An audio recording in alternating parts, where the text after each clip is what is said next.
शादी में आई चुड़ैल। पन्नपुर नाम के एक गांव में शादी चल रही होती है। वाह, मजा आ गया फूफा जी। शादी में क्या खाना बना है, बाराती तो उंगलियां चाटते रह जाएंगे। हाँ, तुमने सही कहा, पनीर की सब्जी का तो कोई जवाब ही नहीं।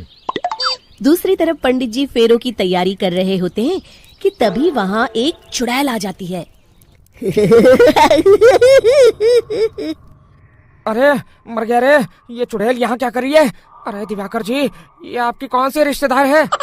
अरे मुझे क्या पता, क्या भाग्यवान, कहीं ये तुम्हारे मायके से तो नहीं आई है।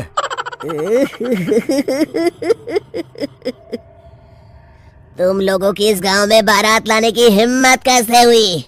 मेरे रहते इस गांव में किसी की शादी नहीं हो सकती। अब तुम लोग देखो मैं क्या करती हूँ।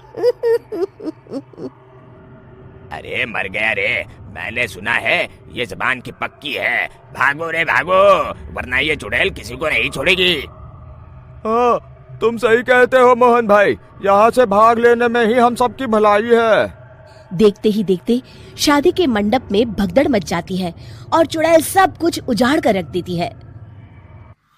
फिर एक दिन मोहन की शादी तय हो जाती है। अरे भाई, अगले हफ्ते मेरी शादी तय हो गई है, लेकिन इस चुड़ैल की दहशत के मारे तो मेरे हाथ पैर कांप रहे हैं। अरे मोहन, तुम्हारा दिमाग तो खराब नहीं हो गया?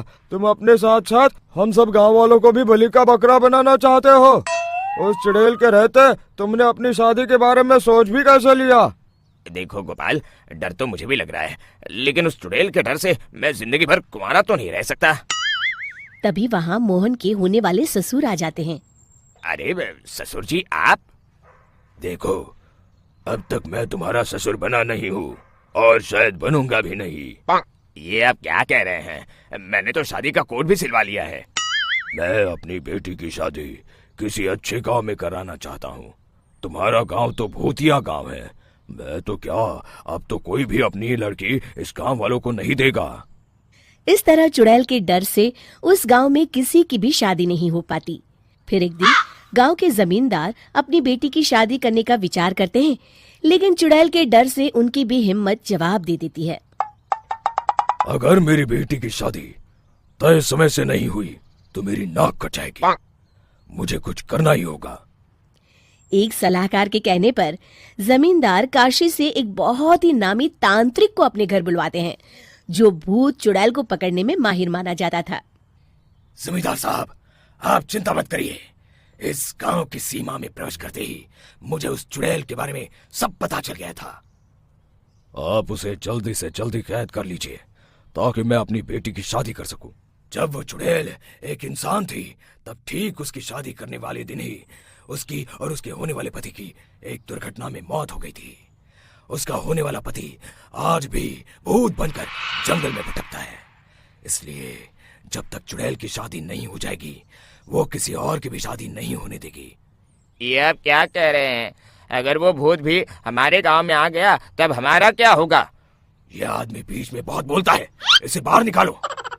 उसके बाद तांत्रिक बताते हैं कि अगर उस भूत के साथ चुड़ैल की शादी करा दी जाए तो वो चुड़ैल हमेशा हमेशा के लिए उस गांव को छोड़कर चली जाएगी।